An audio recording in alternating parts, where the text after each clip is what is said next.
Episode 30 divided by 2 equals episode 15. 15. Maths. Hey. Hashtag maths. Elrond fanboys through and through. Elrond till death. And what can I say? I'm happy to be an Elrond fanboy. Yeah, same here, man. Things have been, things lately, but I'm still happy to be an Elrond fanboy. I mean, it's always nice to talk when we're having a green day. We are having in the a marketplace. green day. Yeah, and it's been consistently nice. Like today, I think we've had a 7% up or up, but a 7% increase in price. And it's just nice to see. Maybe we'll see Elrond go back over 70. But there's also different economic news out there. People saying or predicted that inflation numbers were going to be worse than they came out to be. So that's kind of cool. But they're still bad. Let's not forget that. But how are you feeling, Steven? Altogether, feeling good. I did just get done with a little spell of COVID. But it was more or less just like an overnight thing. I had one day of horrible headache, body aches, and fever. But honestly, man, my wisdom tooth, I don't know if it's coming in. I think it's coming in a little bit, but that's been giving me the most grief. It's kind of one of those things where, as the bear market for me, as I kind of admit to it and kind of succumb to the reality, it's at this point, if we were to capitulate further, that'd be well, this still sucks. But at this point, it's kind of getting to the place where it's any today, it's any day of green. It's hey, we didn't go down. That's a positive step. Yeah, it definitely feels good, man. And everything overall is honestly looking pretty decent right now. So, hey, I can't complain. Happy to be here. Happy to still be out there farming, reaping those yields, bro. And right now with the increased price, the yield feels a little bit nicer, every time I go and grab it. And so I'm and even when things were low, man, I kept thinking about the money I reinvest when I'm, through my staking. And I think about it all the time. I'm this is literally free money. I'm building my Elrond portfolio every single day. And when things go back to being a crazy market, the amount that I'm getting will be definitely significant. Maybe not right now. It's kind of just, hey, a couple bucks here and there. But when things go back up in price, it's going to be man, this is pretty dope, dude. For sure. Yeah, it was obviously, we were living in a bit of kind of that euphoria, especially whenever the DEX launched. It's kind of funny how Podcast Elrond, well, it was the Maiar launch, but it was kind of Podcast Elrond marked the top. Not quite, I think. Do you remember how much Elrond was? Was it about 250 or was it was about 350? I'm forgetting how much Elrond cost, at the time that Maiar DEX launched. I think it was 170, dude. I'm pretty Really? sure. We'll I really think so. Yeah, but I remember a couple days, weeks, maybe 2 weeks after the launch, I was at some family function and I was looking at the price. I was I have to buy before it goes above 300. And I just remember that was a week or two after the launch of the Maiar DEX. And, literally every hour I'm on the DEX, farming, yielding, compounding my rewards. Yeah. And so, all I could think about was how can I get more EGLD? How can I generate more farm yield? Yeah. Well, I don't like to bring up charts while we're talking, but I had to know. And I think the bear market, Alec, has just messed with your mentality. Elrond was on 19th of November, $308. So all of the whatever idea of multiply or multiples in your head, whatever kind of psychological barriers of dollars you were just recounting just a moment ago, I don't know, do you think the bear market has really just reset your view of what I don't know, what not an expensive Elrond is, but what a high price for Elrond is? I guess interesting so, observation. Yeah, because I specifically remember 300, but I'm definitely wrong. Yeah, you're right. You mean you specifically remember under 200, as you were saying earlier? Yeah, so it might have been 295 that I remember, and I was trying to... Wait, no, you said at the November 19th it was already above 300, didn't you? Yeah. So it must have been, dude, maybe it was 400 or 500, because all-time high being like 560. I mean, there's only one thing. I mean, 400 is between 300 and 500. More math. Yeah, I just remember it being crazy times, dude, and everything felt so unreal because the gains were unreal, the yields were unreal. Every market was unreal. Even the regular stock market was doing some wild things. People were seeing some wild returns just in every sector. So it was a cool time. Can't say that I don't miss it. I definitely miss it. I use a double negative there. So, you know. I got you. So my question kind of to you is like, well, do you miss the price or do you not miss? Because you said that you don't miss it, or whatever you said. It's like, I don't miss the crazy euphoria, everything going crazy, but I mean, I definitely miss the price being that high. I kind of miss the euphoria, dude. Like, those were really good times. Right, but look what it caught. Like, whenever you were feeling that is like literally the top indicator, but you still stand. Yeah. But I get what you mean. It's like that feeling you get from gambling. I like it. Yeah. I like it too, but I guess it's like, but unfortunately, like, in hindsight especially, it's unsustainable.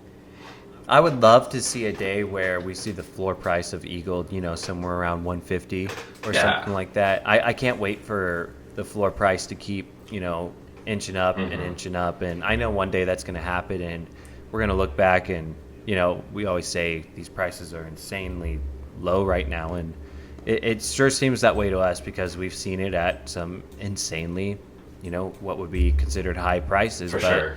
As a lot of people like to point out a lot, if EGLD were to ever hit the market cap of Ethereum, man, that's really wild shit right there, dude. Oh, like, yeah, that's cool stuff.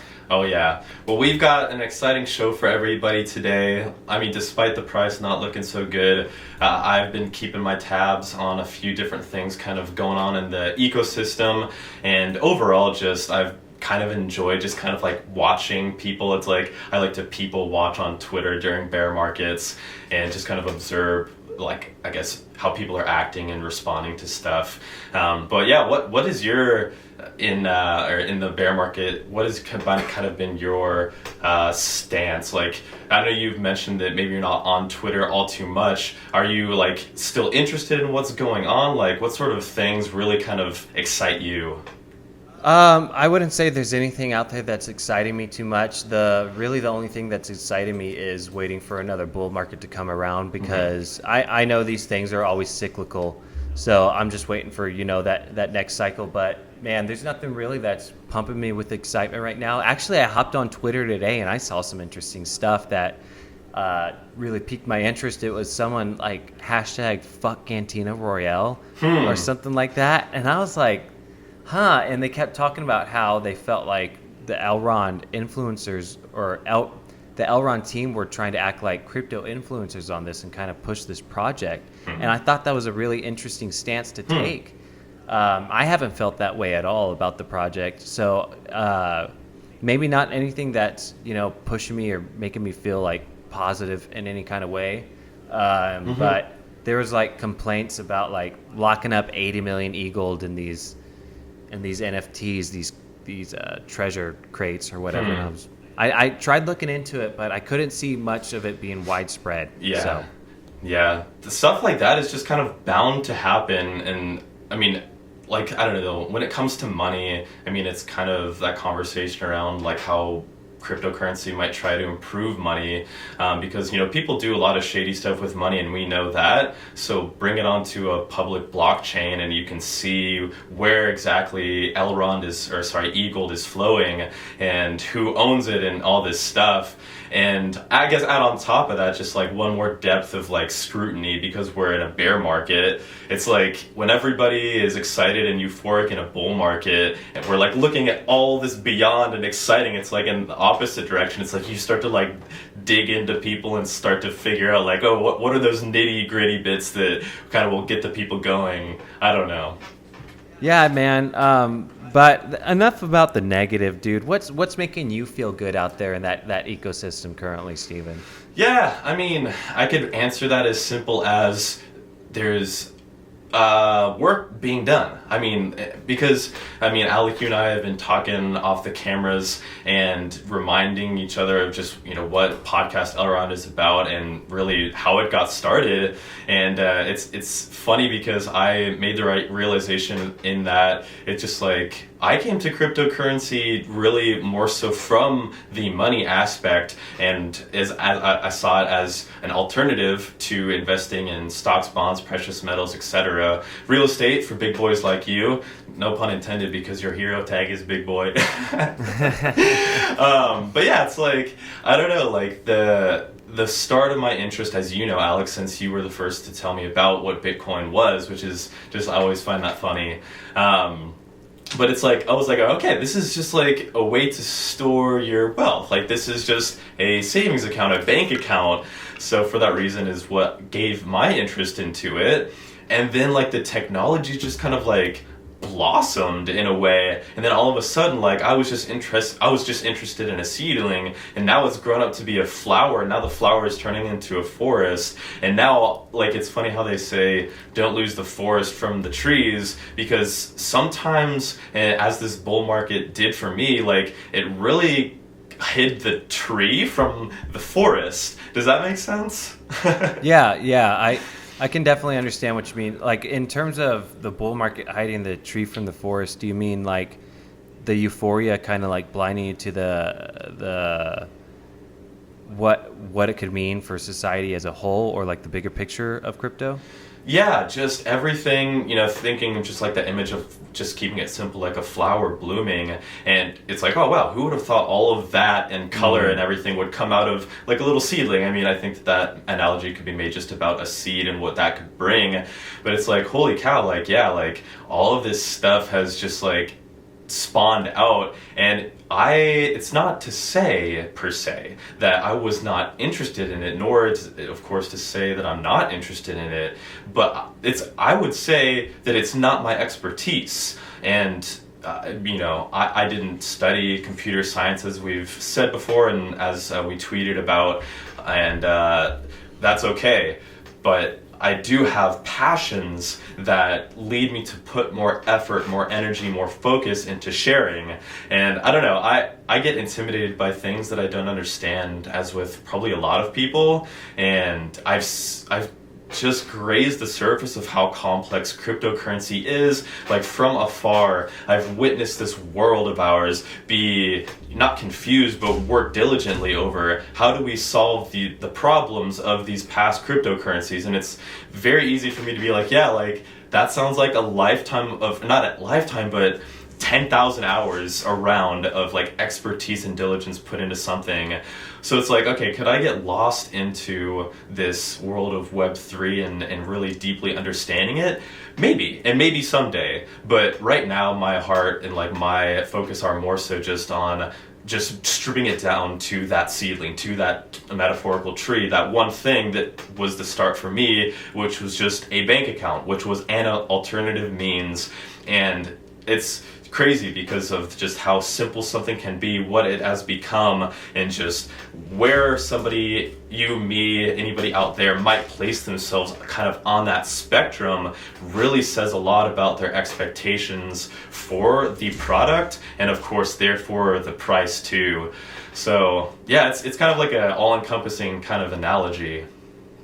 Well, that makes sense with your background, man, with your personal financial planning background in college and stuff, that I can see why you continue to focus on that one aspect of crypto being that savings account, that way to diversify yourself from the traditional market, which I think is what a lot of people, are looking for nowadays. Because I think some people realize that there's a lot of, as you were saying with the blockchain, it's transparent, and with the traditional market, there's a lot of things that you can't see happening behind the scenes. So it's really nice and refreshing to have a change of scenery and something that is completely different and just world changing, but it started out as something so small, and now you can go look on Coin Market Cap or CoinGecko or whatever your favorite thing is, and just see the amount of different cryptos that are now available, and each one that claims to perform their own different function and claims to be better than this one and that one, and it's just really cool to see how people have taken this technology and just ran with it. Oh yeah, and it's funny you mentioned that again, that aspect of transparency, because there's like a conversation about just like the U.S. dollar in the form of cash, like that's a pretty private way, as has been for years, for people to transact. But tell me, did you see what happened? I learned a little bit about it recently, what it was, but the Tornado Cash on, I think it's Ethereum, ERC20. Do you know what Tornado Cash is, and did you hear what happened? Okay, so I only skimmed the surface. I heard about people are sending out transactions to different people's wallets. And this Tornado Cash is like marked as like blacklisting people's wallets like immediately or something. So even if you didn't ask for it, your wallet gets blacklisted or something. Am I correct? Yeah, I've been seeing some stuff like that pop up today and yesterday too. Like, I don't know, like I don't want harm upon anybody, but like I think that's just a little bit funny. Like, I don't know, sometimes my sense of humor is a bit dry and I remove personalities in real lives for the sake of humor. But I think that's funny. It's like, oh, U.S. Treasury Department blacklisted Tornado. Let's just fuck this up. And I don't know, I now literally on the spot right now, I'm like getting into like conspiracy, just like, I don't know, if you're the U.S., or I guess just the USA or any big government and you want to end crypto, like, what if? Like, I literally just thought of this on the spot. It's like, what if this is just a conspiracy for them to just figure out any way? Like, what if they were just like, oh yeah, like, that is true, like, all of these addresses are being blacklisted and there's this long process to get ETH addresses off of these blacklists, and then it just becomes a virus. Like, that was an original thought too. It's like, it's almost like this whole blacklisting event created like these addresses to be viruses, you know? Can you tell me why? Do you know why the U.S. blacklisted this Tornado coin or chain? Yeah, it's just because of what they claim, how much it's been used to launder over the years. It says that it's been used to launder over $7 billion USD since its creation in 2019. And that seems to be just the main reason, is they see it as a way for people to launder money and get it back into kind of the digital world, and they just saw that as a threat, I guess. Who's to say exactly where that kind of order began? You know, what kind of worries me about that is the fact that the U.S. government even has the power to blacklist certain cryptos. I didn't know that was a power that existed to begin with, nor... Yeah, I don't fully understand it myself either. Nor did I assume that the wallets, or like, I assume these are app wallets that are being sent these Tornado addresses, because it seems like it's being sent to Shaq, Eminem, and those are some of the names Brian I've heard. Armstrong, the CEO of Coinbase. What? So I assume it's Coinbase wallets. Well, no, it's any ETH wallet. Brian was just the CEO, and they target him along with all those other celebs. Wow, that's really something. And I'm just very curious how this blacklisting is enforced. So does that mean they can, effectively ban crypto as a whole within the United States with a snap of a finger if they wanted to? Yeah, it's something to think about when it comes to privacy. That's for damn sure. Yeah, it makes you think, well, anyways, it's definitely worrisome, and I'm glad I don't have an Ethereum wallet. Yeah. Do you own any privacy coins like Monero? I may own a couple of dollars of Monero, but that's about it. Yeah, because I've seen people dropping that sort of stuff on Twitter and stuff. I don't know much about Monero's protocol, but I do think that it's cool that there is such privacy in the blockchain on platforms like or using something like Monero. I've heard Monero's pretty like watertight too. Like it's basically impossible to track, and it's a really good privacy coin. Yeah, as far as I've heard. Price has really taken off with Monero from when I first seen it. I mean, that coin used to be when I first saw it, like $30 a coin, and it's definitely changed. Yeah, I saw somebody kind of asking like, oh, like should I get into Monero because of what's been going on? And I don't know, maybe it's because I don't want to, give any financial advice or anything. But like in general, I mean, I guess that reminds me, just like most people, if they have questions of, oh, what do I do? As you always talk about, Alec, just, managing your risk, making sure you're good to like, stay above water. But for me, I mean, my like blanket statement is really just like keep it simple and keep it consistent. Like probably the best thing to do is to kind of keep doing whatever you've been doing. And that's not to say there could be something better out there, because really what it's to say is like, oh, whenever you open up that option of I'm back into executing decisions, then I mean you become you start to compete against yourself type of thing. I've traded, you've traded, we all know how it is. Yeah, and I think investing is kind of like you find your preferred language or investing that's a great style. way to put it. Yeah, and you find that preferred investing style, and one that just fits you. Because, dude, not everyone can be a day trader. Not everyone can trade crypto. Not everyone can trade futures. Some people like to invest in their 401k, and they're just happy with that, And whenever they maybe perceive a change in the markets, they go and talk to their financial planner and move some things around in their 401k. Really, I'm of a stance of, if you're not investing your money, I mean, this inflation just shows you that you lose your money by just keeping it around. Like I was hearing advertisements on the radio today about CD accounts that are 2.4% APY. Let's go. And I'm like, what the? I mean, ETFs are shown to reap more than that, and they're shown to be pretty decently safe. And I'm like, why would anyone do that? And I hope there's not financial planners out there telling people go buy a CD unless you're like 80 years old or something like that. Yeah. That's what's tricky, because in the conversation of financial planners includes, this conversation of just financial literacy.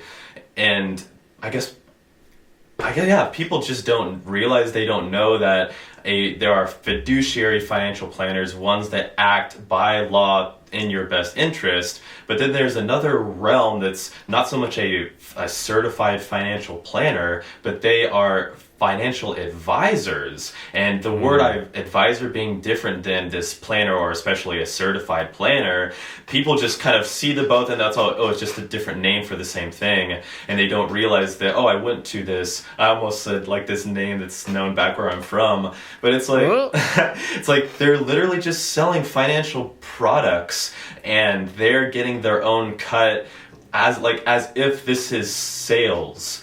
And there's a difference from selling somebody a product versus selling them a service. And, there's a little bit of both. But yeah, dude, some of those things that people are buying out there are just a salesperson, on the phone or on this radio. It's like you just get connected with the salesperson, and you might as well be buying a car at your dealership. Yeah, and how do you even go and do research on these people? Like, are these people publishing their numbers? This year, I made this much return for this many of my clients. You know what I mean? This year, I lost this much. Is there that kind of transparency out there? And I like doing my own research. Like, I set up my own 401k and invested the things the way I wanted them to be invested, because I don't know. I don't like the idea of talking to someone, a financial planner or a financial advisor, even though they may have been in this market and may be doing well for themselves. I don't know, man. Like you're saying, it is a risk. Either way you do it, investing's risky. You got to take the risk to get some nice, risk it to get the biscuits. Yeah. Scared money don't make money, biatch. Yeah. And we're back. So, anyway, Alec, to answer your question about what I'm excited about, since whenever you first asked, I was basically just like, price isn't zero, like, Elrond network is not dead. Like, I don't know, like, maybe that's the level of cynicism or expectation that keeps me so bullish. It's just like, hey, like, it hasn't collapsed yet, and that's a freaking win to me. You know what I am excited about? For the future MEX economic upgrade. Oh, yes. Yeah. But, maybe I'll stay excited for that for the rest of the year. Who knows? Mex 2.0, it still is not here. And I have thoughts about it. Do you want to talk about it now or later?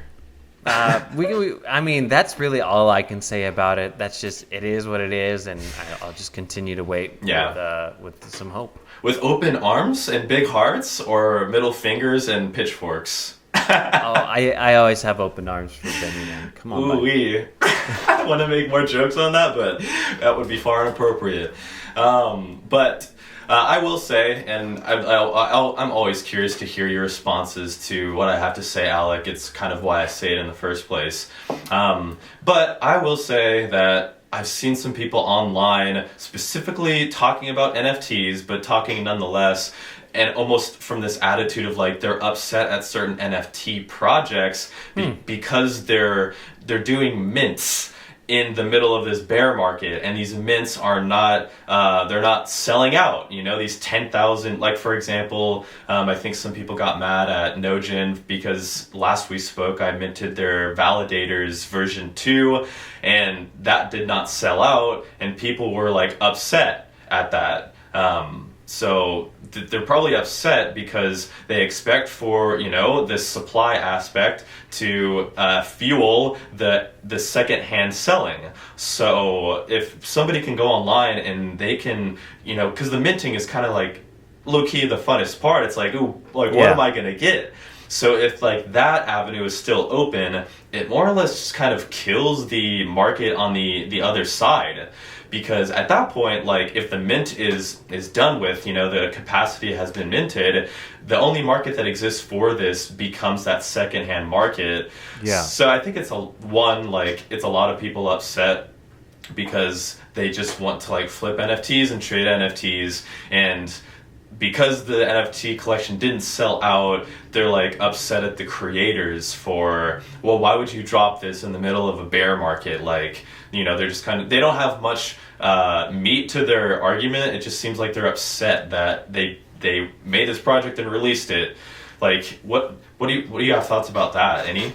That seems and feels a little ridiculous on the part of the people who are complaining. Yeah. I mean, it doesn't matter if it's a bear or a bull market. People are going to continue to create no matter what. Mm-hmm. And I mean, if you were a fan from the beginning, I imagine you would hopefully still be a fan now. And I think it just comes down to, I think it just comes down to liking the art and not being in it for the flip. 100%.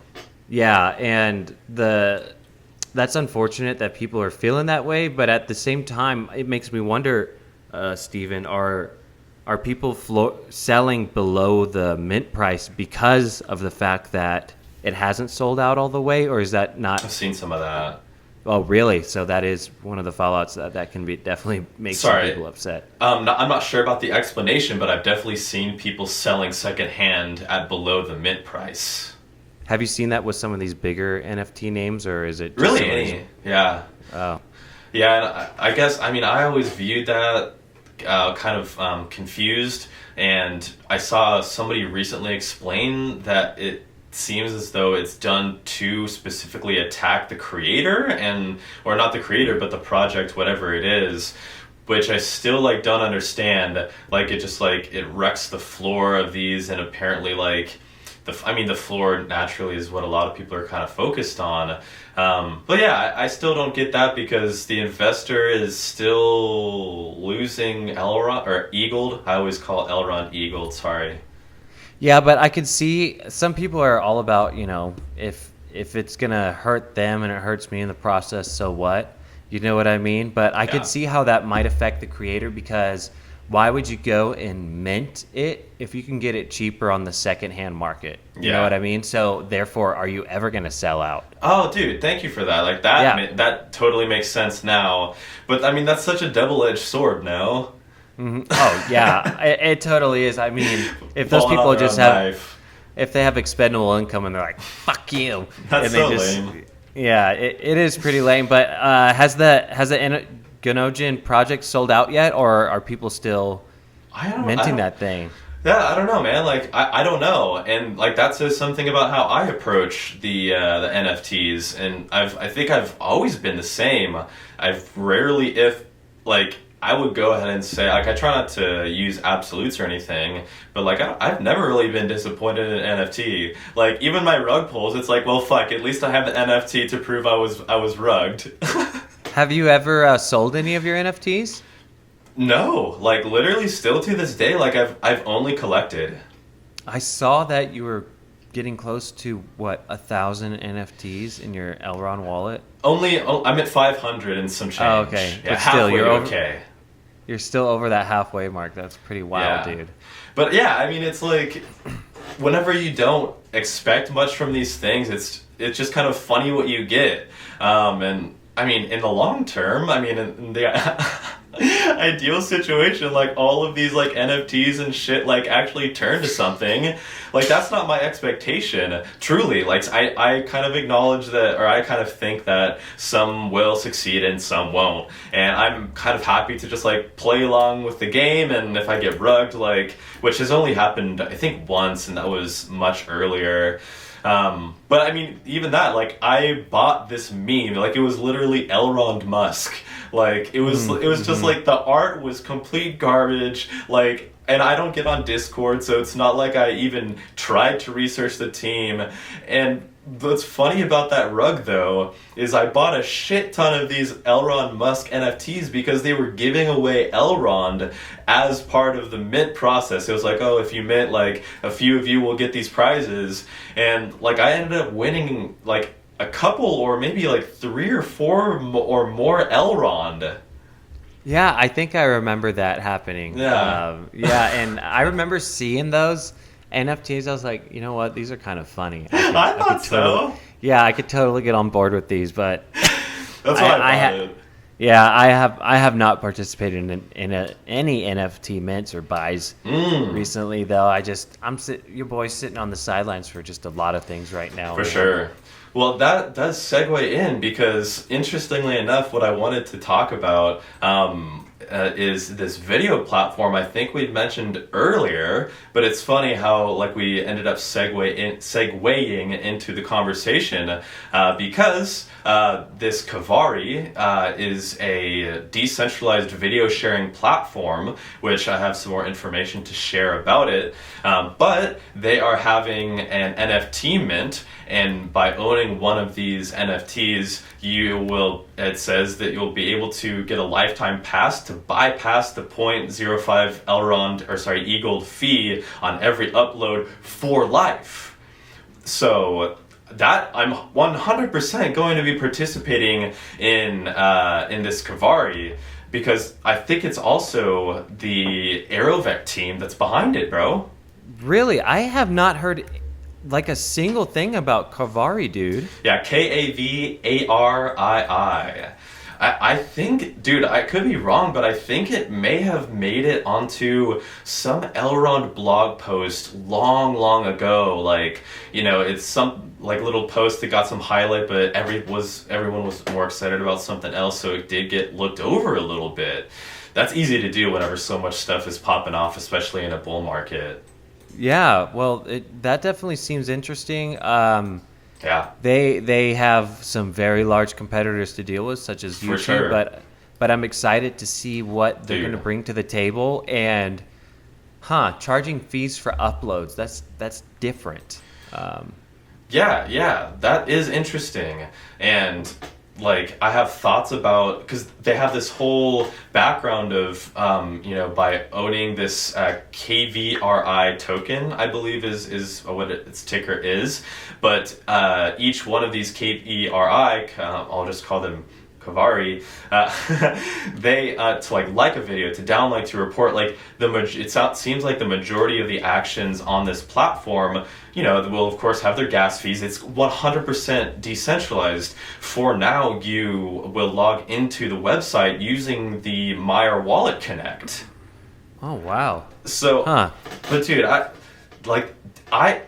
honestly, dude, and I'm happy that I feel this way, because it's one thing to like look at a potential investment and like kind of be like, oh shit, this is a bad investment. But like blockchain continues to confirm for me that things are heading in the right direction, and this Kavarii is existing proof of that for sure. But again, just this metaphor, this idea of what could come, and how you mentioned YouTube is this competitor, and it's without a doubt. But man, I've seriously, and I'm being dramatic here to drive the point, but I've been getting fed up with YouTube recently. Like they've deleted a few of my, like over the course of years, and recently one of my like YouTube subscriptions, their YouTube channel got taken down. Because it gets deleted, years of work gets deleted, and they just get an email that your account has been deleted because you broke community guidelines, and you can't get in touch with them. Like, there's fucking nobody to talk to. I've seen other streamers on Twitch and so forth get banned from that platform too, for similar unknown reasons. It's just like, well, this happened, and I'll just submit a case, and hopefully I'll get to re-earth all of the work that I've done. So you have that aspect of censorship and centralization kind of governing agencies. But then you have just, dude, I'm low-key sick and tired of ads. Like, it sounds a little bit like, surface level. But again, I'm being dramatic. But dude, like, I just want to, like, this is why I think Netflix for me is winning often, because I know that I can watch a Netflix show and not have to worry about all these freaking ads. Like, so often I have to pick up the remote, hit skip ad, or mute the fucking ad because it's the same song over. It's like, you're trying to drive me crazy, and I'm gonna like just quit YouTube. I feel that, dude. The ads are really bothersome on all platforms. The platform that has had the least ads, that is an ad-based platform, is HBO Max. I can go ahead and say that I don't mind their probably max 30 seconds that I'm having to wait for my show to start again, which is just pretty dope, man. But I totally get you, because sometimes these ads, you can't even skip them anymore. Yeah. And that, I'm like, I used to have the option to be able to fast forward or skip these ads, and I remember when YouTube first started doing it, and like you used to be able to find ways to just get around it completely, and now they've even tried to like bypass your ad block software and still make you watch the ads. It's truly crazy. But then it comes down to their whole platform being built off this ad revenue. Exactly. Yeah. But I totally understand your frustration behind this censorship. As well, because I think that's the bigger issue. Yeah, it totally is, because as you said, there are these people who are putting tons and tons of work into their platform. Time and money, bro. Like, fucking work. Yeah, and sometimes they quit their real job because it's become so lucrative to pursue their whatever they're doing on YouTube or whatever platform they're using. And what happens when you take that away from them? Well, yeah, you're just like, without any notice, you're fired, which I guess is kind of how that goes. But still, like, it just seems like YouTube empowered this mindset of create and explore. And slowly but surely, you've got these people who just get their content removed.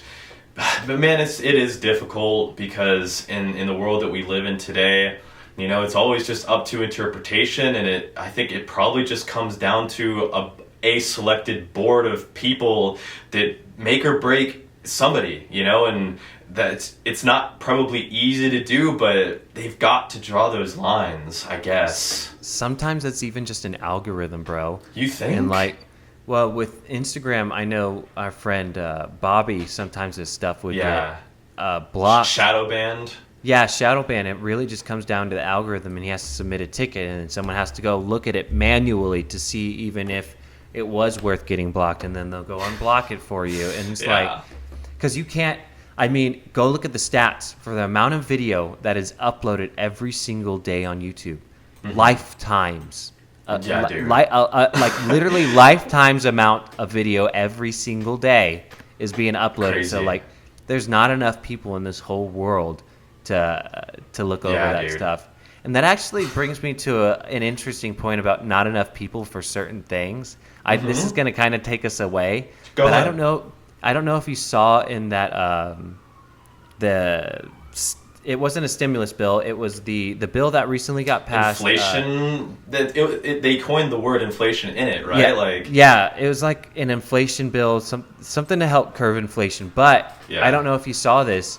There's funding in there to hire 86,000. Yeah, I saw that. IRS agents or employees. Yeah.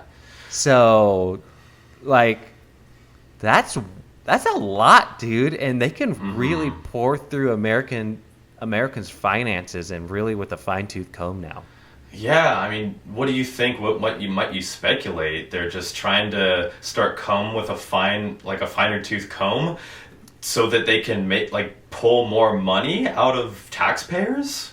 I think we're going to have, for those of you that may find interesting ways to avoid paying taxes on certain things that maybe aren't quite legal, I think maybe you're going to have a higher chance of being found out because there now are more people to look over all of those documents. Because if I'm correct, the IRS used to have not enough people, even close to having enough people. Yeah, most likely. I mean, but that is the reality of a lot of government-run agencies is I think at the end of the day, they use a lot of funding, but people don't understand literally how kind of underfunded some of these corporations are. Well, now your friend, the IRS, will be very, very funded. And also, another interesting fact that I was reading in the article on Forbes, and this is Forbes, mind you, this isn't some weird website .to or something like that, this is Forbes.com. The IRS has been stockpiling ammo. Have they as really? Well. Yeah, they purchased $700,000 of ammo in 2022 alone, which is more than 5 million rounds. The IRS. Just an interesting point. Throwing that out there, you can make of that whatever you want. Very interesting. Yeah, I'll have to look into that. That definitely rings off bells of conspiracy and so forth, and we could speculate on that for days. Yeah, and I'm not throwing out any conspiracy fact. This is stone cold hard facts. I'm not going to speculate on this one. Just want you guys to know that the IRS is buying ammo for some reason. Yeah, well, that's good to know. Good to keep a tab on. Yeah, I mean, if things go to shit and it's beyond my control, literally, it's beyond my control. So referring to taxes, it's for me, whenever tax season came around last year, it's for God's sake, I don't want to be tiptoeing around, worried, oh my God, is there going to be a summons on my front door because I'm getting sued by the IRS? It's I will, unfortunately, I will pay you. I was very generous with my tax filings. I actually got a return on one of them. I don't think I got federal back, but I got state back. And it's I wasn't expecting that at all. I really appreciate the savings mechanism that I found cryptocurrency to be. And it's well, shit, fine. I'll call that, how there's that annual fee for using your bank or whatever. It's whatever. And also, a lot of that was, that was because that was income tax, or that was returns, investment gains tax. So it's not that was definitely my form of tax. And short-term capital gains tax is no small tax. Oh, either. Yeah. And living in a place where income tax is the highest in the United States, that doesn't help either. Yeah, California is really kind of a different world sometimes. Yeah, but hey, we still doing good out here, and I don't know if I said it in I think it was the only solo sessions that I did on the podcast Elrond, where I talk more about kind of my personal story. I clicked on it recently and I was oh yeah, that's out there. But yeah, it is funny how I just viewed cryptocurrency really just as a gamble of like, this could get me out of the situation that I'm in, just having to use cash and having to use what's out there. Like, hopefully this will compete against inflation. But I'm happy that I did it, and in a weird sort of way, like, I don't know. Did I like to sell to pay taxes? No. But, I did it, and I think I pay to play. I think it takes some sweat off your back, too, especially now that there's going to be 86,000 more IRS agents looking at people's documents. So now you won't have to worry about anything, dude. That's really nice. Yeah, man, I'm still tripping out about that whole IRS is buying ammo thing. Well, they do say at the end of the day, dude, that the government gets their money no matter what. I firmly believe that they're mainly worried about making sure they stay running. They stay the current way that things are stays the same, nothing changes. Well, yeah, just like, it is kind of interesting though, because I did quickly Google the name of this act that was passed, literally Inflation Reduction Act. There you go. So it's kind of interesting because, like, what is a very difficult value to represent on a balance sheet is kind of like, how much taxes are people going to get paid? It's like, how much money have people been transacting and they haven't been paying taxes on? So literally, I do, in a weird roundabout way, definitely see how the increase in IRS agents will likely help with how much money they are able to derive. And, like, it depends on how you see it. For me, it's like, I saw it as I pay to play, but then some people are literally like, no, like, I'm hiding a lot of this and I don't want them to find it. So we'll see what happens, but I definitely see how, although it's sucky because the IRS sucks and paying taxes kind of sucks, like, well, I mean, if we do want the government to continue running, like, they have to up their resources or else they're just going to lose the battle. It's like, inflation is the virus and they're trying to cure the symptoms. Yeah, and I think we can all probably look back at, moments that may have caused this inflation, such as printing $1 trillion out of thin air and stuff like that. We all knew this moment was going to catch up with us, or at least the people who know what making more money out of nothing does to the economy. It's called inflating the economy, and so here we are dealing with those repercussions later. But things seem to be maybe gas leveling is cheaper out. Yeah, gas, man, it is. Yeah, dude. You feeling good about that? You're like, yeah. Fuck yeah. Yeah, that does feel good, man. Even though it's not at exactly what I want it to be yet. My dad said he was able to fill up with his grocery store discount under $3 today. Let's go. Would you believe that? I'm sure it's not anywhere close to that in California. Well, I mean, thankfully, I don't drive that frequently, but I did notice that it was, I think, $4.99. Yeah, nice. That still sounds pretty expensive, but dude, like, it was. In Southern California it got worse, but around my parts, like, it was definitely knocking on the door of $7 at, like, you're overpriced, like, not overpriced, but some gas stations are more expensive. But it was like, holy shit, like I don't know, I definitely started, and maybe it's just because you were talking about it on the podcast about gas prices, but it's like, damn, this is an expensive tank of gas. Dude, yeah, man. I mean, I have small cars, and I used to be able to fill up those cars for like $25, maybe less dollars, depending on the day. And then it started turning into almost $50. Like, yeah, truly, like, changing a work commute. Like, it was doubling your. It was taking one expense and doubling it, and then on top of that, when you wanted to go eat or go pick up food, man, that expense was up too. It was really something, and I definitely am feeling the relief, like, the relief is here with the gas prices. And I went grocery shopping the other day, and it sure felt like things were maybe a little cheaper at the grocery store too. I mean, I'm a pretty frugal guy when I'm at the grocery store, always shopping the sales and stuff, but I walked away not feeling too bad, man. Yeah, I feel that. I don't have a budget, so all I really do is just kind of take these sporadic trips to the grocery store, and I think I partially do that because I don't want to like drop those heavy bucks on like this fat load.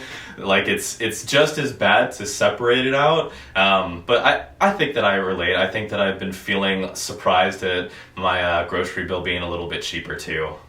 Hey, welcome back, guys. Cameras died as usual, but Steven, you were just referring to groceries, man, and things kind of are looking better. Things kind of are looking up, and as we were discussing at the beginning of this podcast, Elrond's in the green too. So I'm excited for whatever's to come down the road, man. Well, yeah, there's other stuff going on too. We talked about that decentralized video platform, which is pretty cool. Elrond recently talked about that. Benjamin keeps talking about some things, it's just encouraging us, I think, at this point. Yeah. It's all motivational messages. I haven't seen much news coming out. Yeah. Lots of it's almost like they're just reminders. It's like, yes, we know. Like, we know that you're here, and I'm here to say that we're working hard. But that reminds me that when talking about the NFTs, I forgot to bridge it over to this aspect that involved the MEX 2.0 model. Ooh, please tell. Yeah, well, just how I observed and thought it was kind of funny just how people upset about these NFT projects that were doing their mints in the bear market, and people weren't buying all of the NFTs, selling out the projects, souping up this secondhand market for NFT flipping. And I do think that it's kind of a testament to just how just crazily different everybody's opinions can be depending on what they bring to the table. Like Alec, how gas prices for you, they are more relevant because both you and your spouse spend a lot more with your commutes to and from work than maybe your average person. But that's just to say that we all have our own lives that we bring in, and then as you mentioned, how you kind of have your money situated and things that you're interested in. It's like we all just conform to like this like particular place.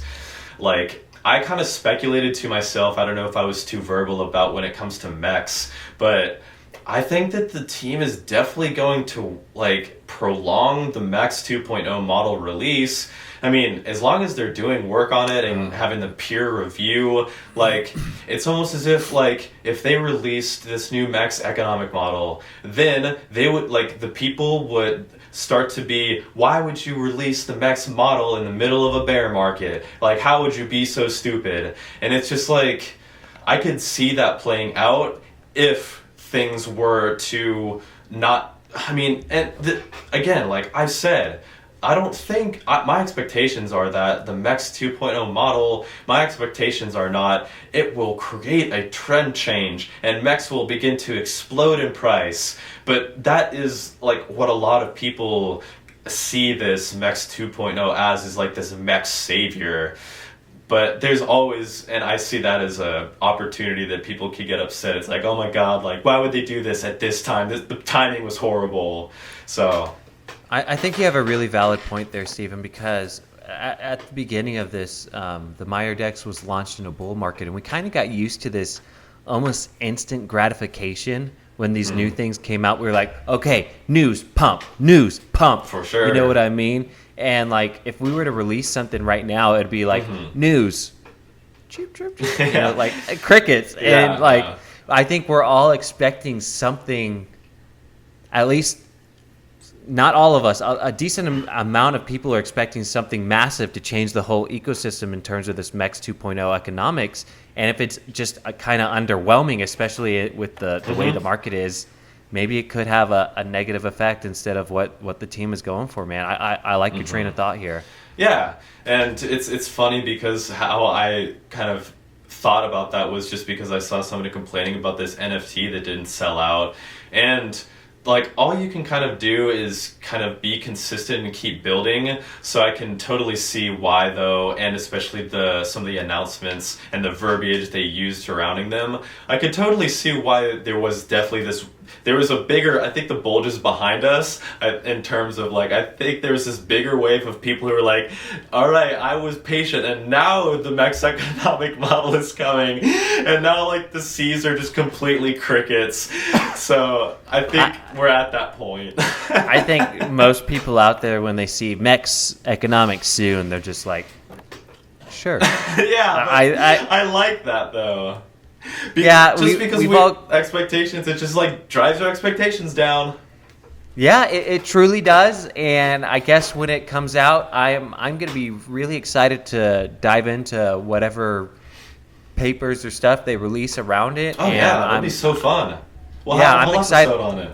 Oh, I'm sure there'll be a whole fucking party over it. I'm sure there'll be plenty to talk about, and I just hope I want to see what this problem is For sure. that they're solving. Yeah. Well, yeah, man. Like the fact that I have low expectations about Mex 2.0 from a price standpoint, I think gives me, as you just kind of saw there, like a lot more excitement about like, holy shit, like what if they actually do hit this out of the park? Like what could they be making?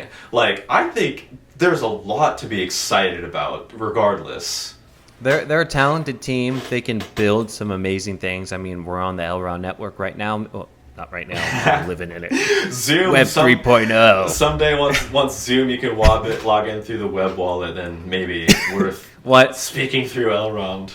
One day we'll be on our decentralized video chatting platform that's built on the Elrond network doing this podcast. Hell yeah, that's for sure. As soon as that Kavarii launches, I'm definitely going to make an account. Yeah, dude, I'm definitely going to have to check that out. Maybe we can even throw up some of our videos on there, see what happens. Yeah, that'd be cool. We would get paid. I mean, that would be the first time we ever got officially monetized. True, yeah. And speaking of, we just need a couple more watch hours and a couple more subscribers, and then we're officially monetized. I don't know what that means for us, but it means we're big boys with big bats swinging for the fences. So I'm looking forward to it, and I guess that's kind of that really does point back to what I said earlier as to like what I'm excited about in the ecosystem. It's just like, well, damn, like we ain't dead yet. Like we still out here, and then that's especially why too. Like on days that we get some growth in the price, it's like hell yeah, like. But then I still look back at the kind of like the squiggle of this bottom, and I'm definitely curious. Not to bring it back to price, but I am partially curious. What about your? Are you making any moves? Are you feeling any sort? Because I know in the past you were waiting to buy lower. Yeah, and I don't know if it's coming. Gonna be completely honest with you. I feel like we're on an edge right now, and it can either go one way or the other. I don't know why I feel that way, but I feel like if we start breaking upwards to $90, $100 again, I don't know if we'll ever see $38 again. That's me feeling like if things start to move in that direction, then I mean, I was reading an article that someone was calling that, is this the peak of inflation? Are things going to start turning around? So I don't know. I'm kind of like, I don't know where we're sitting. I personally doubt that. Like that sounds like hopium if I've ever heard it. Yeah, true. I mean, we'll see what happens, man. I think maybe price will continue to move up. I haven't personally made any moves because we have some expenses coming up here at our house. But either way, I think I set myself up good at the beginning. Dude, for sure. Yeah, so. That's the thing, and I think it's great that you're in a good position. So and with that said, I could totally see especially why you haven't been so adamant as I've probably wanted you to be throughout all of this time, is because I think that, I mean, I don't look at your bank account and I don't look at your wallet, but I know that you have built a position, especially since you were in since the beginning. Like, I think you're in a good spot. And I think there are probably a lot of others in a similar position too in the Elrond network, like ecosystem.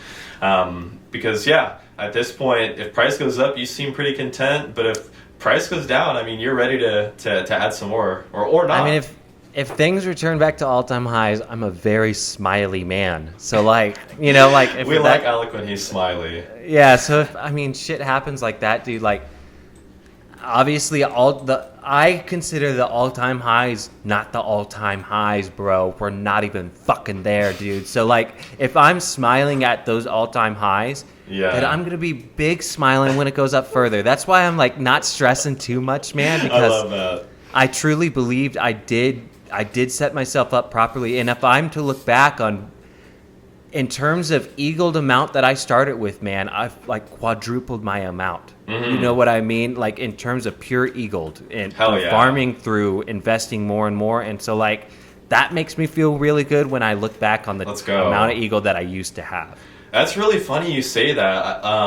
I was looking back at some of our older videos. I'm not sure which episode it was, but I think I'm almost for certain. I mean, and I laughed at it too because I was like, damn, like I missed that, Alec. Because just after Maiar DEX launched, you're talking about, I think it was in person when you were here. So that would have been episode 2. And you're like, I like triple quadrupled my portfolio value.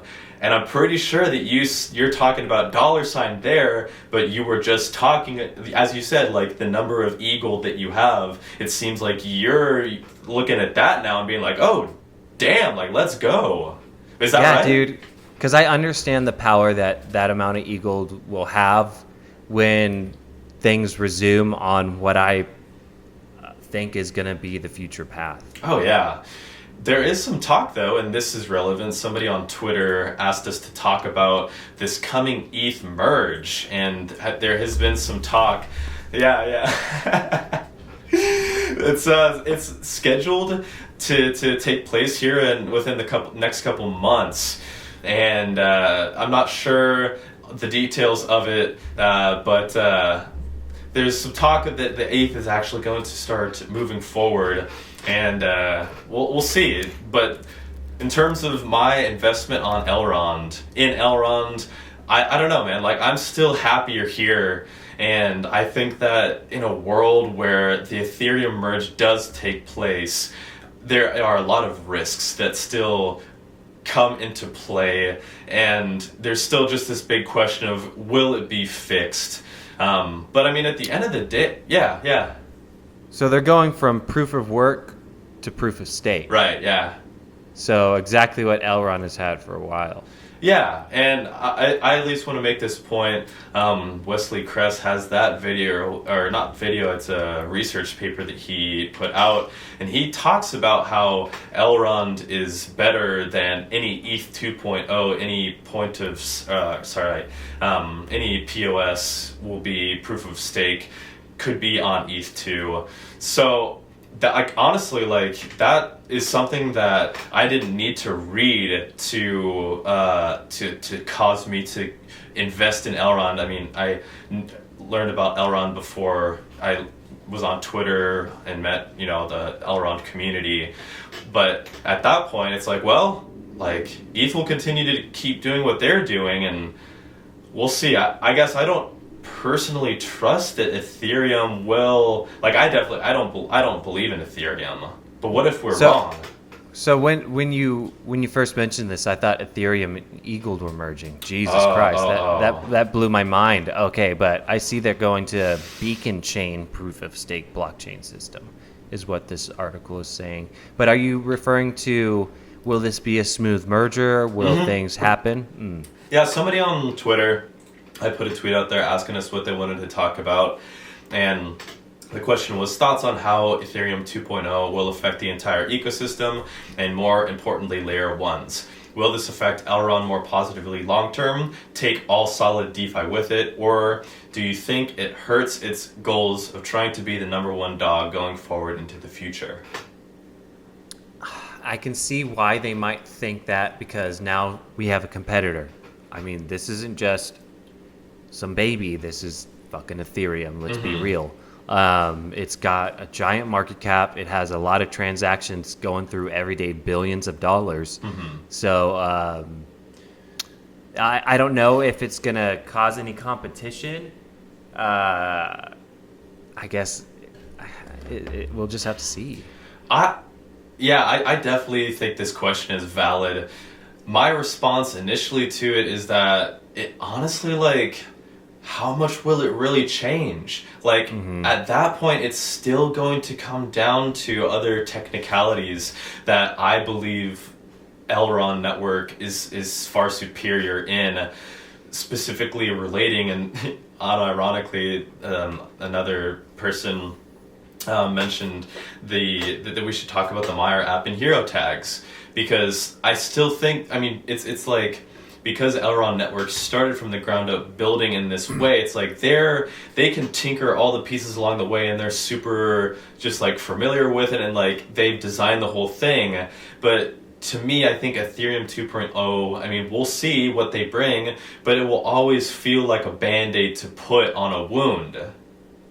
Yeah, if this solves their transaction fees and the amount of money that it costs to, or the gas fees that we all know are synonymous with Ethereum, then I can see, man, people are really forgive and forget with Ethereum. I feel like there have been some, I can't remember what happened a couple months ago, but people are, I think, they really like Vitalik Buterin and the product he's putting out. And as in terms of competition, I don't think this is a zero-sum game like Benjamin has talked about. Yeah.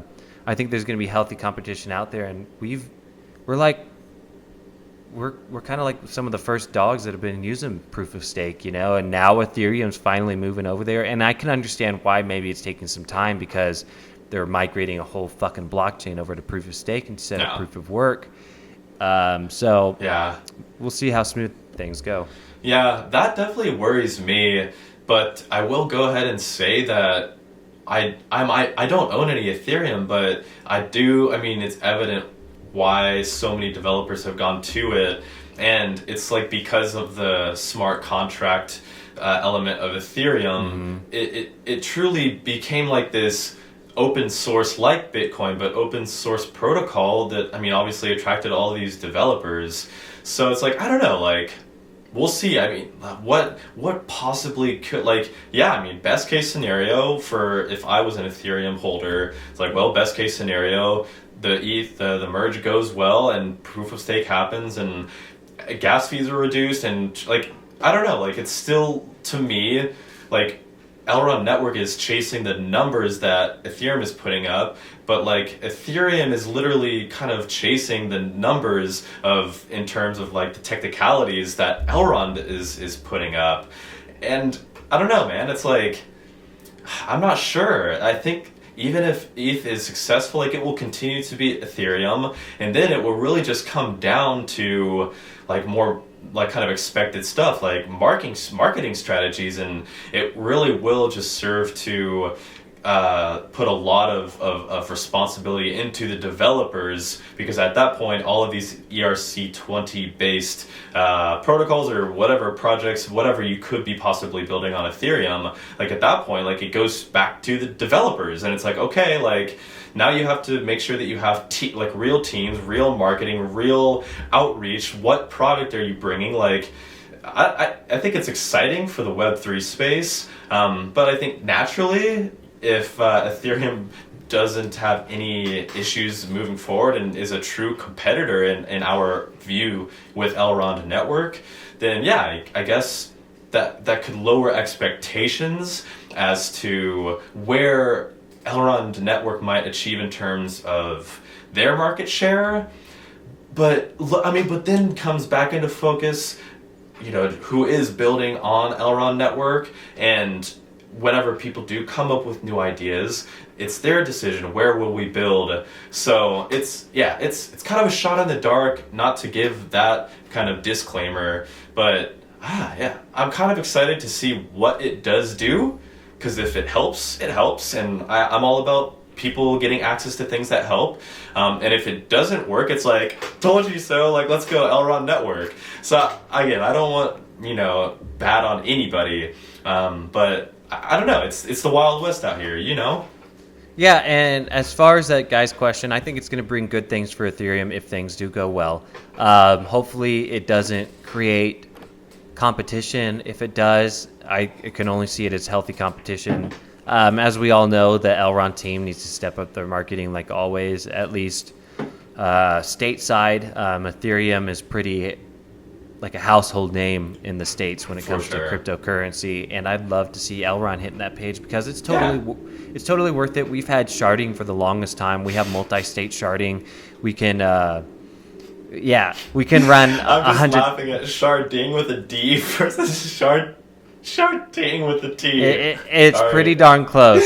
But we can run the same amount of transactions as Ethereum claims they're going to be able to run too. So like you said, it comes down to who's building on the platform, and hopefully that doesn't come down to people judging that based upon market share. Yeah, man.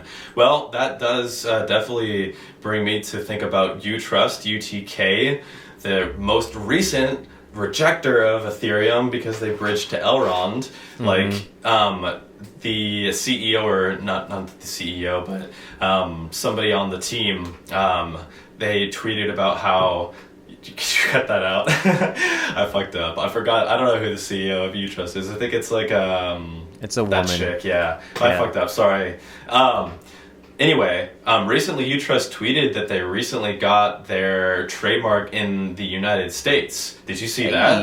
I did not see that. That's pretty cool, man. Yeah. So after 18 months of work, the UTRUST trademark is finally registered in the United States. They say hopefully next year we will start serving American businesses and users with internet scale payments. Honestly, I kind of forget about UTRUST sometimes. That's a solid fucking project. Like, solid. If Elrond Network does not make it to the United States first, like, they will. Why? Because they acquired UTRUST. Like, yeah. And UTK, I'm shilling bags right now for the first time. Like, UTK is very low market cap, and I know that's kind of like the go-to stereotypical thing to talk about in bear markets, but just think of what UTRUST is focused on doing in the Elrond ecosystem. If UTRUST was just UTRUST, I'm not gonna lie, like, I would probably be less interested in UTRUST. It's just under the same umbrella. It's all this Elrond network, and it's like, I don't know, man. Like, I'm gonna stick with what moves they're making. I think UTRUST deserves the hype because you can just look around and look at all some of the mainstream businesses that have gone and decided to start accepting crypto payments. It leads you to wonder what software they are using to accept those crypto payments. The UTRUST merchant yield will change the game. Like it for companies, for businesses spending lots on fees just to deal with their money. They're telling, because they're going to start saving so much money, it will become a freaking revenue stream. Like, does that not sell itself?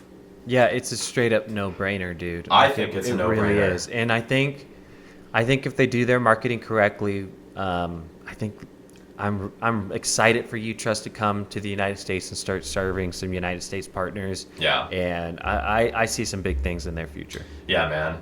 Well, Zoidpay is others who kind of relate the goals of UTRUST and Zoidpay. I still appreciate what Zoidpay is doing. As of yesterday or the day before, I actually finished moving all of my meta staking Zoidpay from Maiar DEX into my shopping pool. Oh. So all of my ZPay, that's the kind of the position that I have, but tucked into that is all of my Zoidsters that I've been collecting. Over the past couple weeks, they've gone through these different phases of rewards, and I can't remember, just the other day I got 1,500 Zoidpay because one of my Zoidster NFTs got selected, but then other people, I can't remember names specifically, but other people got significant amounts. And so I like these Zoidsters, and the Wand token sale, we're kind of waiting for progress. Recently, Eduard tweeted out, I know the roadmap for Zoidpay is out of date. They're working on it. So good luck to you, Eduard. That's a big mission to accomplish and make the people happy with what sort of things we're going to check off the list. But hey, I'm here for it. That's what makes Eduard a solid CEO, dude. He recognizes what's happening in this space, and he's like, yes, I understand we're far behind on this timeline, and goes ahead and talks about it. And that's really refreshing to hear, man. Yeah, it's tough because honestly, I do like to play devil's advocate, and when it comes to kind of like keeping people in check, like it's kind of fun to like, you know, poke holes in somebody or really just scrutinize, or like a food critic, like, you know, they go to eat a food and they get paid for criticizing it. And when it comes to these people building and these personal relationships we built with people like Eduard, it's like, well, I have negative things to say, but like, it's kind of like you don't want to beat somebody when they're down. It's just really referring to price. Like, the bear market has everybody down. And it's like, what? Like, I'm going to get like upset? Like, it's just a very challenging kind of game. Like, how do you properly set expectations according to where we are and all of these topics we're discussing? Like, it's a tough thing to set expectations. And that price aspect, man, who the fuck can control that shit? You know, it's just I mean, it was really great seeing Zoidpay at $1.70. That was mind blowing. Oh yeah, man. But you know, here we are. Yeah, they're gonna keep on building, and again, knocking that one home once more. I'm just happy that all of these different products and companies and things, like, they're just chugging on, and I'm here for it, and it's pretty great to see. Yeah, dude, I'm excited for whatever's to come next for Launchpad projects, whatever the Elrond team feels like deserves that spotlight, man, and I'm excited for whatever is to come on to this blockchain in the future, dude, because as you know, you and I are big believers in this shit, man, and it's just a matter of time, as we say. Yeah. Well, to close on kind of like a what to be looking out for note, Hi-Rez the rapper says Thursday we'll drop the 20-minute Victor documentary for saving Victor. We still got Mex 2.0 economics, and then also Hi-Rez the rapper, his videographer, will have the Elrond documentary that he's putting together out. So pretty excited for what's up to come. Yeah, dude, I'm very stoked about that documentary, both the Victor and the Elrond documentary. Just from a pure cinematography standpoint, I'm just excited to see what this guy releases, man. So, in closing, lots to be looking forward to. I guess the final last thing to talk about is just mentioning the PROTEO DeFi. I did a little bit of reading, a little bit of watching, and I have a few useful links to put in the description below. But Alec, have you learned anything about PROTEO? Have you formed any opinions about it? I myself have not, Steven, but I know there are some creators out there who have done a great job of talking to a lot of different people and really just giving people their outlook on what PROTEO is and what it does. So maybe Steven and I aren't the experts on PROTEO, but damn, we sure know some people who are. Yeah. I mean, I definitely appreciate the content creators that are out there. Marcus, for one, at Go Guy Go. He's a super passionate dude, so it's like, it's cool to put videos in the description that help everybody out and show him some love, because he's a super smart dude and apparently has the passion to get different people on his show, and it's like I forget that the point of this sometimes really is just to get people excited, and it's not all just about a shill and shilling the bag. And as I kind of saw it as like shilling, like my mind has opened up to it just from a standpoint of, okay, like I can see why people are excited about it, like just from a higher kind of view of what PROTEO is. It's just another DeFi protocol built on Elrond, but what I think I liked the most about it was just what I learned about how it does not compete, and the tokenomics altogether are not designed to compete at all, rather, and most importantly, like the tokenomics expert Jose Aznar, he talks about how literally PROTEO really complements Maiar DEX. And it's all using the same pools, so it's kind of like a win-win situation. So I think at that point it becomes a question of really just what is Proteo, and looking more kind of into those tokenomics. And there's this aspect of these different levels that get you access to different levels of staking. And, they have other stuff in there, kind of like, it's, think about how maybe like cut and dry Apple is, and then you have maybe a rougher version like Android, some people say. But what I like about Android is, some of these settings I can go into them and I can really cater them to my needs, and they don't provide this option on Apple, so I'm okay with using Android. Like for now, that's kind of the analogy that I've arrived at is, for me, like, the Elrond network and that team is kind of the Apple is the, cut and dry, like, the grassroots, and Proteo is something that, it breaks away from the analogy in that Proteo is able to complement the DEX, the Maiar DEX, but it's like they have other features too, like auto staking. They have their whole like Proteo tokenomics, and there are other yield farms in different ways to kind of like utilize that. And they have other, like, with Elrond network, we're supposed to have these synthetics and different things are down the line on the roadmap, and like same with Proteo. So I guess all that to say that I think I am excited for Proteo, because the fact that they are there to complement. So it's like, hey, like, if you want to check it out, like, I think that you should, and you might find that you like it better than what you find with Maiar DEX.